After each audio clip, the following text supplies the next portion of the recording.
Okay, so this is a past question paper. And the past question paper is 2022 September semester examination. And if you notice something, the questions for weekdays are different from the weekend, right? Because the same exam, some persons write it weekend, like weekend, some people write it during the weekdays. So they cannot set the same question for someone that are written the exam on Tuesday and the same question for another person that writing it on weekend. That means the person that wrote it in the morning will share it to the person that is waiting on Saturday. So there are different questions. But trust me, they are similar questions. It's the same material, so same thing. So that is why the past question papers I'm trying to for us to do, I try to look at some that are weekends and exams and some that are weekdays exam so that it can help us to balance all that. So this is one of the past question paper, right? Number one question is the most simplest question. Then in fact, with this one, you don't need to read here. But this one, I know if you enter the exam hall now, you can answer this question because it's something that is it's more of and it's actually much, but it's simple, right? If you go to the material, you see the question is there. And I'll look at the question itself.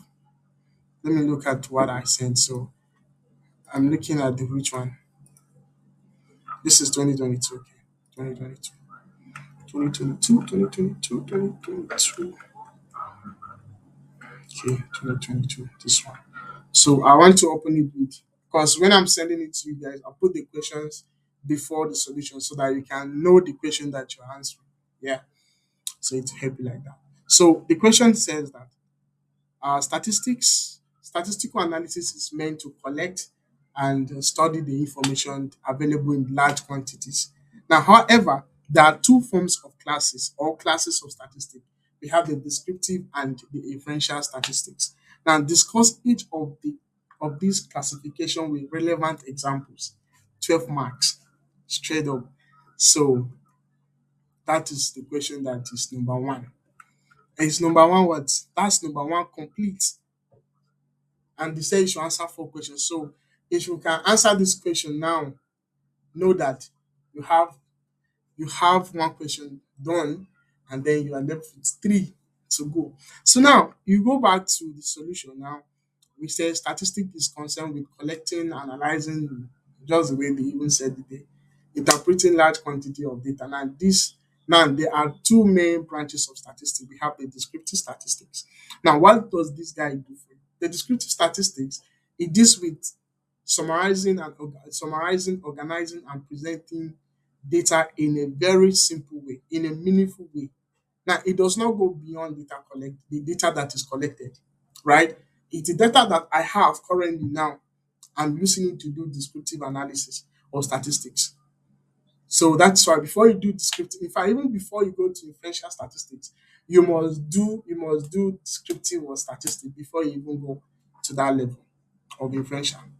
So the tools that it used here, because the question now, you're going to answer this question as an MBA student, not like it's a one student though, right? That's why some things because they say you should discuss the question. They don't say you should define. Now discussion means like you can just discuss it. You can write about what it can do. You can even write about the disadvantage of it. You can write anything you can discuss about this guy. Do it. That discussion. Discuss each of these classifications with relevant example. So that is why look at the answer I give here. I give the meaning of it and then the tools that it used. It used tables, frequency distribution, it used charts, graph, bar chart, pie chart, it used measures of central tendency and measures of dispersion. What we have just done here. Then example, if a lecturer records the test score of MBA student and calculate the average score, high score, and the lowest score, this is a descriptive statistics. Simple example. And then we have the purpose of it is like to simplify large data set and to make data easy to understand and to describe patterns and trends. Simple. We are done with that one. Then we move on to the inferential statistics. Now, this one, it involves drawing conclusions or making predictions or to generalize something to generalize a population based on the sample.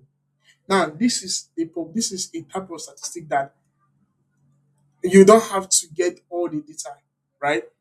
You just take a sample of data from the entire population and use it to do your work, right? You make your conclusion. You just kind of that is where I can say that statistic is the game of life. This here now is talking about because I can just take a sample of data and it can tell me that uh, Nigeria is out of poverty, right? That does not mean everybody in Nigeria is rich or has money. But based on the data I have, based on the or maybe the data and what I have, the scale, whatever parameters I'm using, I can tell the world that we are out of poverty. We are not hungry people. We are not poor people. That does not mean that there are no people that are living in poverty, right? But that is what differential statistic does. So that is very simple. So this one, it has to do with the data you collected. This one has to do with sample. It just make conclusion. Just it can make conclusion with what data that is collected. It can make conclusion of the population based on the sample data. And the tools that it use here, it use the probability theory, it use sampling techniques, it use hypothesis testing, it use confidence intervals, it use regression and correlation analysis. Now, example, if 200 students are sampled from a university and their average CGPA is used to estimate the average CGPA of all students in the university, inferential statistic is applied. Simple. So we now have the purpose of it to make decisions and to forecast for future outcomes and to test hypotheses. Now, what is hypothesis? Do you know anyone know what's a hypothesis? What is hypothesis?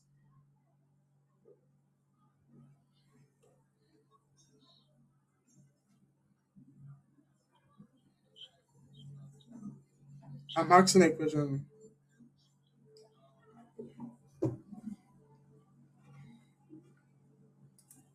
I'm not the only person in this meeting. I'm not the only person. Okay, so we look at the difference between descriptive and differential statistics. So these are just very basic, right? It summarizes data, make prediction, uses chart, use probability, no generalization, generalize to population. So we have the next question here, right? We have the next question here is from this guy number two. We have this guy.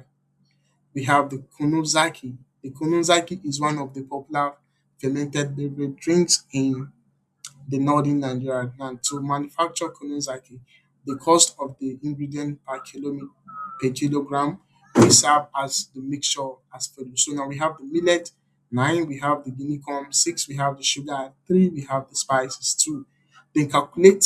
Now we want to calculate the cost per kilogram of the mixture, 6 marks, 6.5. Now with with we now we need to you need example to say discuss the relationship between the arithmetic mean, harmonic, and geometric mean. I think they give us assignment on this thing. So we go down here. Now this is the question here. Since all the items are combined equally per kilogram, we use the arithmetic mean, right? So the formula here is this. These are arithmetic mean. We are using the arithmetic mean. Very simple. The first question that they ask us to do, see, it's the most simplest question that I've seen, right? Because look at it now. Look at the question. It said the first question said calculate the cost per kilogram for of the mixture, right? So we are using the mean, like the average together. So what we are doing here is to say, okay, since all items are combined equally per kilogram, we use arithmetic mean. So we have this x sigma x all over m. So we add the 9, 6, 3, 2 divided by 4. We now have 2. So everything now we are going to spend. This is so the cost per kilogram of the mixture is now 5 naira. That's all. That's the answer. So we are using the average to do that. So we now say, okay, the cost per kilogram of it is what of the mixture is what 5 naira because you take this, and then You have answered this question. Fine. So the next question now is relationship between the arithmetic mean, harmonic mean, and the geometric mean. So we have the now suppose a trader record the following rate. We have 2, 4, and 8. You understand? You now they said you should explain this. They're asking you for the relationship between these guys. And they say you should use an example. So you can choose your example to do that. You can choose what is simple for you. It's a bonus question anyways. So you now use example. So I said 2, 4, and 8 hypothetical example. So I now have arithmetic means this. I've done this one simple. I have 4.67. And then the harmonic mean. Look at the last tutorial we did. We talked about this, right? We did this too and in the last tutorial that we had. The video is on YouTube. And then this formula. So that's this will give us this 3.4, and then geometric means will give us this. But do you? I want to ask a question now. Do you know the formula? Do you know how to compute for for the harmonic mean and the geometric mean? No, no, sir. You don't know. Okay. No, please. Yes. You know, Abby. We had this conversation. We even did an assignment on this. There's an assignment on this issue. We had the tutorial on this thing. It's on the YouTube channel. If you want that YouTube, you see that we actually broke down this into pieces. But this is very simple for real. Then by the time you do this, you have so the interpretation of what you have done here. So now asking you about the relationship between these guys. So what you are trying to get here is like is the mean of I is still the mean, but these are different type of means. We have the average mean, we have the harmonic mean, we have the geometric mean. So this one give you 4.6 for the same data, right? And this one give you 3.43, and this one give you 4.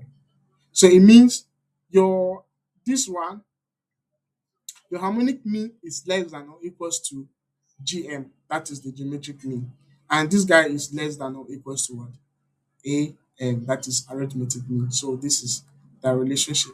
So now what the interpretation of this is mean it means that the harmonic mean is best for the rate, and then the geometric mean is best for the growth. And it's very simple. So suppose a trader record the following rate.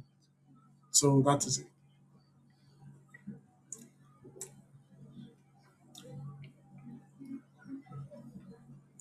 So we have another question here, which is this one. I like question that has to do with solving Shabba. Some of them are very scary. So we have another question here, number 4. He said the information below show the extent of patronage by female student in buying jeans trousers in a in a particular supermarket in Zaria. So we have 0 to 5, and then 5 to 10, and then 10 to this is the group data. Now this number of female student that is the frequency, right? This is the frequency. So we have 5, 2, 6, we have 5, 2, 3, 8, 4, right? And then we move on to that. So now this is it. So our total frequency now is what? 22. Already gotten it. So the first coefficient of skewness of car pair of what the car pair is one. Do you know what is skewness in the data set? I think that was what we're supposed to. This question actually has to do with the second module, which is I think the lecturer has gotten here. I've not entered lecture with this one. I already made this available for us. Now, what is skewness? The skewness tells us the direction in which the data is leaning or skewed. That is the direction where the data is falling on. So it actually have the left hand side and the right hand side. Do you get?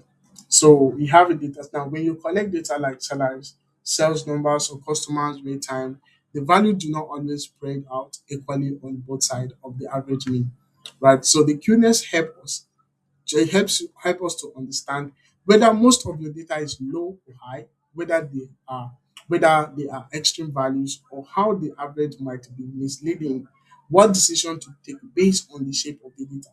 Now, the skewness helps to describe how the tail of the distribution behaves. So we have two types of skewness.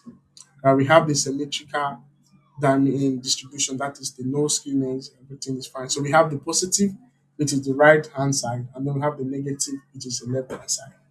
So let's break each one of them down. So now in this one, it means that both sides of the data are evenly balanced around the mean. So what this means is like the mean is equals to the median is equals to the mode. Everything is checked. Now the score of student in a class where most students perform nearly the same. So we have 50 and we have this. So this shows no major difference. If I do the median now, right? If I calculate this, if I do this, add up this data, this divide by two, I will have the same, I will have 50.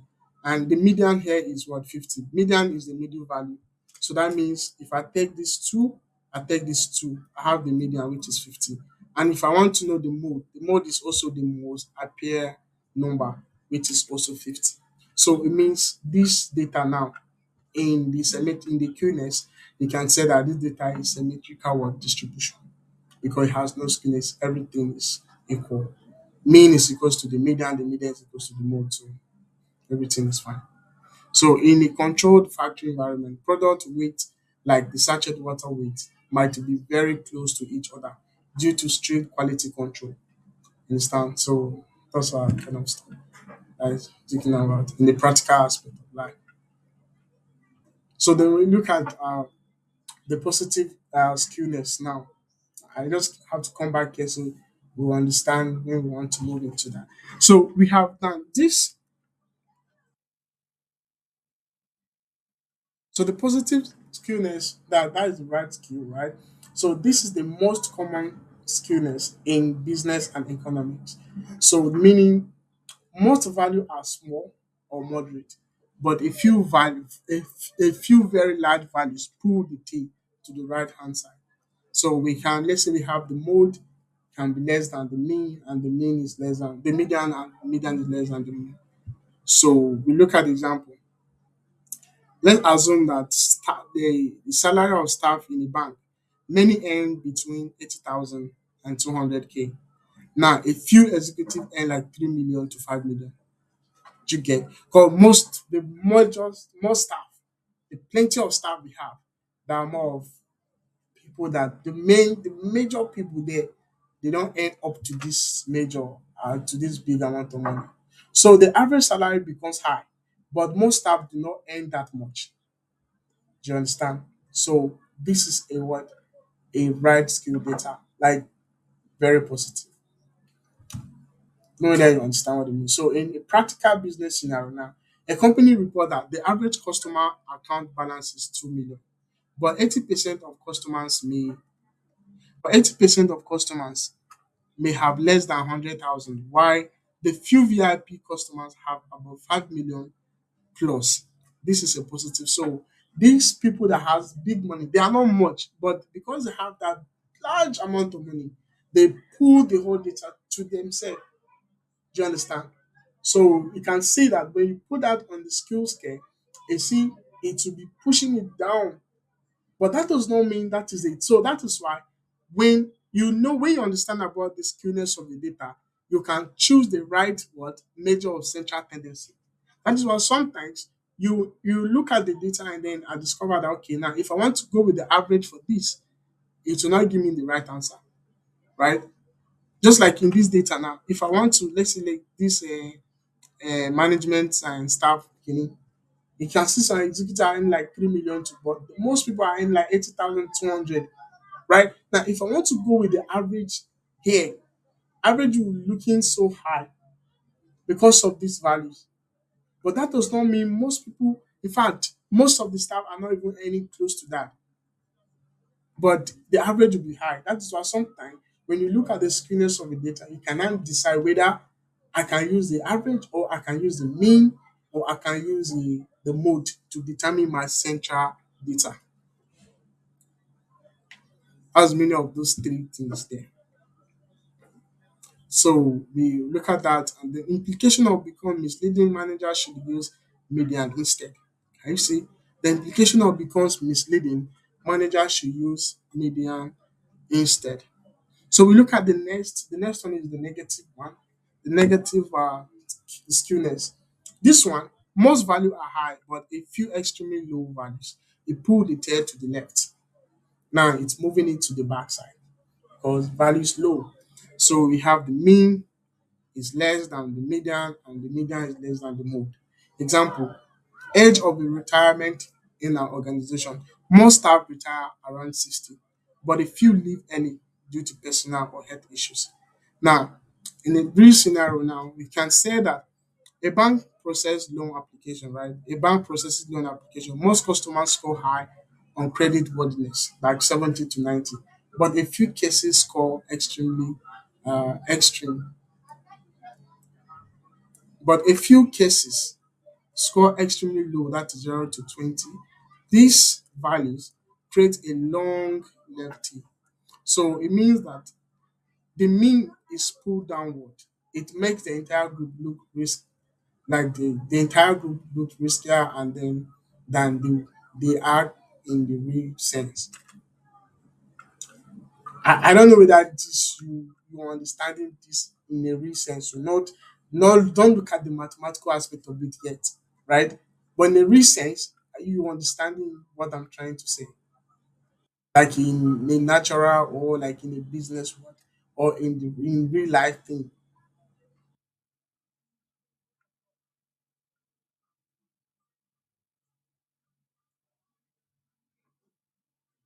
Patrice is going to say.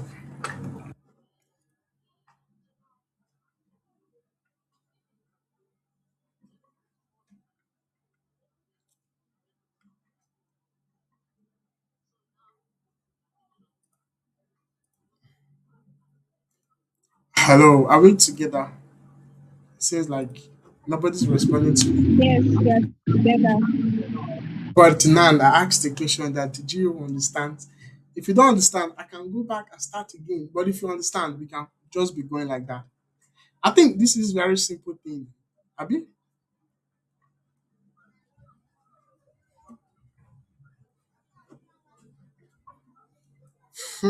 Okay.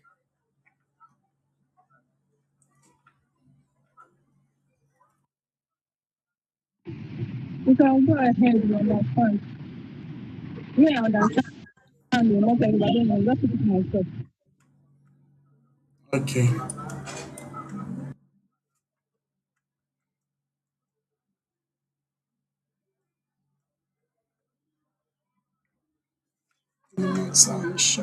Okay. So we'll just continue like that.